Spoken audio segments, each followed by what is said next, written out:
warahmatullahi wabarakatuh.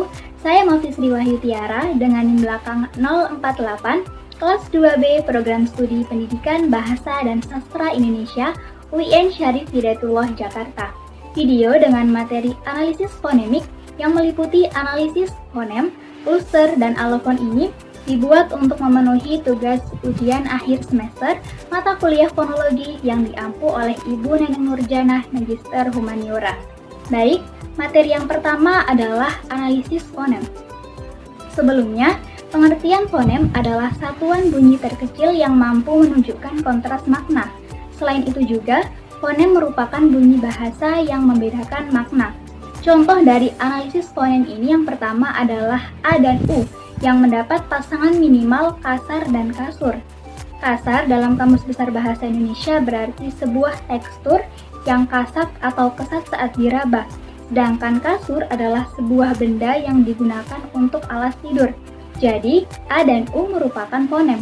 Kemudian U dan I yang mendapat pasangan minimal buaya dan biaya. Buaya dalam Kamus Besar Bahasa Indonesia berarti seekor binatang melata yang hidup di air, berkulit keras dan bernapas dengan paru-paru, sedangkan biaya adalah sejumlah uang yang dikeluarkan untuk memenuhi sesuatu. Jadi dapat disimpulkan U dan I merupakan fonem. Kemudian U dan O yang mendapat pasangan minimal besuk dan besok. Besuk dalam Kamus Besar Bahasa Indonesia berarti sebuah kata kerja yang berarti mengunjungi orang sakit yang dirawat, sedangkan besok adalah sebuah kata untuk menyebutkan hari sesudah hari ini atau waktu yang akan datang. Jadi, U dan O merupakan fonem. Kemudian D dan R yang mendapat pasangan minimal jadi dan jari. Jadi, dalam Kamus Besar Bahasa Indonesia berarti hasil proses dari mengerjakan sesuatu, sedangkan jari adalah ujung tangan atau kaki yang berruas-ruas. Jadi, D dan R merupakan fonem. Kemudian S dan D yang mendapat pasangan minimal sari dan dari. Sari dalam Kamus Besar Bahasa Indonesia berarti pokok isi utama dari sesuatu, sedangkan dari adalah kata depan yang menyatakan tempat permulaan. Jadi, S dan D juga merupakan fonem. Kemudian, berikut adalah fonem konsonan dan vokal dalam tabel International Phonetic Alphabet. Yang pertama, huruf D, konsonan D dihasilkan dari alveolar atau daerah di sekitar gusi atas atau gigi bagian atas dengan plosif yaitu meletup. Sedangkan huruf R dihasilkan dari alveolar juga yaitu daerah di sekitar gusi atas atau gigi bagian atas dengan tril yaitu diiringi oleh getar.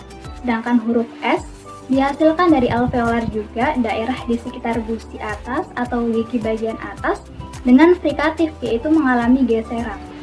Sedangkan fonem vokal yang pertama, vokal I dihasilkan secara tertutup dan dari suara depan, sedangkan U dihasilkan juga tertutup dan dari belakang.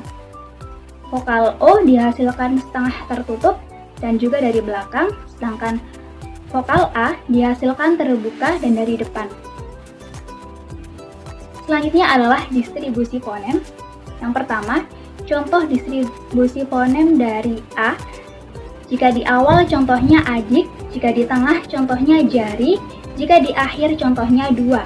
Sedangkan fonem I, contoh jika di awal adalah ingin, jika di tengah menjadi lidah, jika di akhir contohnya dari.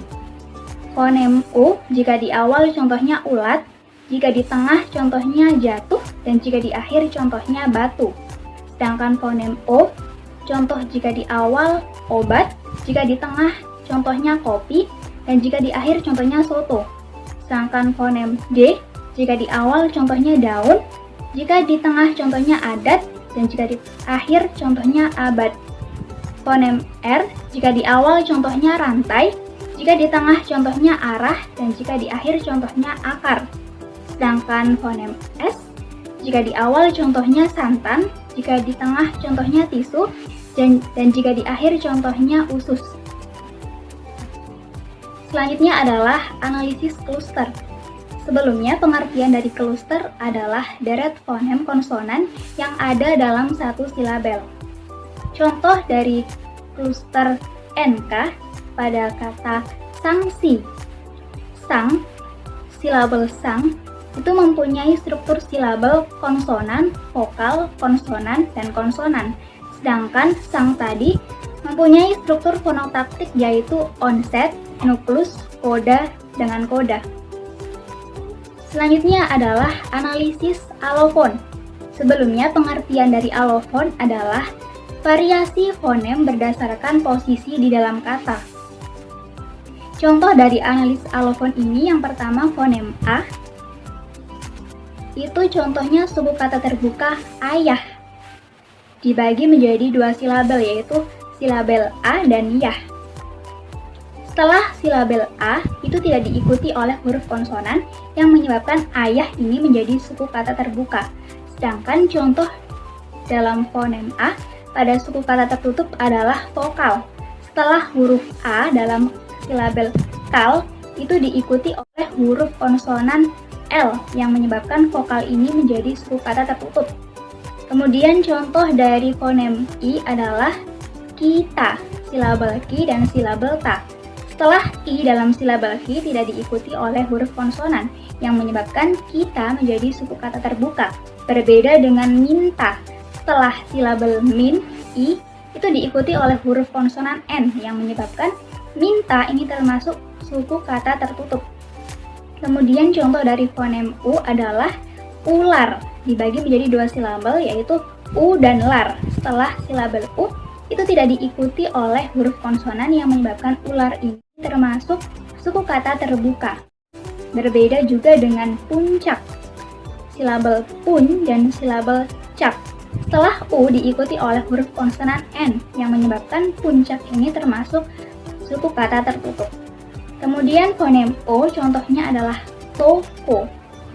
Setelah o itu tidak diikuti oleh huruf konsonan yang menyebabkan toko ini termasuk suku kata terbuka. Berbeda dengan rokok yang setelah o kedua dalam silabel ko ini diikuti oleh huruf konsonan k yang menyebabkan rokok ini termasuk suku kata tertutup. Kemudian fonem D, dua alofon. Yang pertama D itu diucapkan di awal, contohnya daun. Sedangkan yang kedua adalah abad, yang D-nya itu terkesan lebih ke huruf T, jadi abad begitu. Selanjutnya contoh dari fonem R, hanya satu alofonnya yaitu karya. Dan contoh dari fonem S hanya satu, yaitu pasti.